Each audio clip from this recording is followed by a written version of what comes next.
మరి మన పిసిసి అధ్యక్షుడు అయినటువంటి మహేష్ కుమార్ గౌడ్ అన్నగారికి ఇవాళ జన్మదినం సందర్భంగా మరి నిజామాబాద్ రూరల్ క్యాంప్ ఆఫీస్లో జన్మదినం సందర్భంగా కేక్ కట్ చేసి మరి శుభాకాంక్షలు తెలియడం జరుగుతుంది.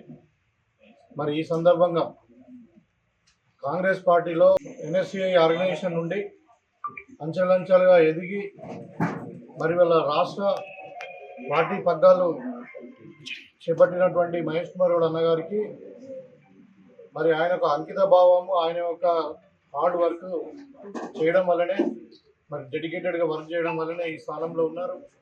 మరి వాళ్ళ ముఖ్యమంత్రి గారు ఒకవైపు, మరి పార్టీ అధ్యక్షుడు మహేష్ అన్న ఇద్దరు కలిసి తెలంగాణ రాష్ట్రంలో కాంగ్రెస్ పార్టీ అభివృద్ధికి, మరి అదేవిధంగా తెలంగాణ రాష్ట్ర అభివృద్ధికి ఒకవైపు ప్రభుత్వము, ఇంకోవైపు పార్టీ సమన్వయంగా కలిసి పనిచేస్తూ ఇవాళ తెలంగాణను అన్ని రంగాలలో ముందుకు తీసుకుపోతున్నారు అన్నది వాస్తవం. మరి ఈ సందర్భంగా మహేష్ అన్నకు ఆయుష్ ఆరోగ్యాలు సుఖశాంతులను ప్రసాదించాలని చెప్పి ఆ దేవుణ్ణి ప్రార్థిస్తూ ఆయనకు మరొకసారి జన్మదిన శుభాకాంక్షలు తెలియజేస్తూ నిజామాబాద్ రూరల్ నియోజకవర్గంలో సంబంధించిన అందరు నాయకులు కూడా మరి గ్రాండ్గా సెలబ్రేషన్ చేస్తూ ఉన్నారు. మరి ఇంకా ఉన్నత స్థానాలు ఎదగాలని చెప్పి, మరి ఆయుష్ ఆరోగ్యాలతో ఆనందంగా ఉండాలని చెప్పి ఆ దేవుని మరొకసారి ప్రార్థిస్తారు.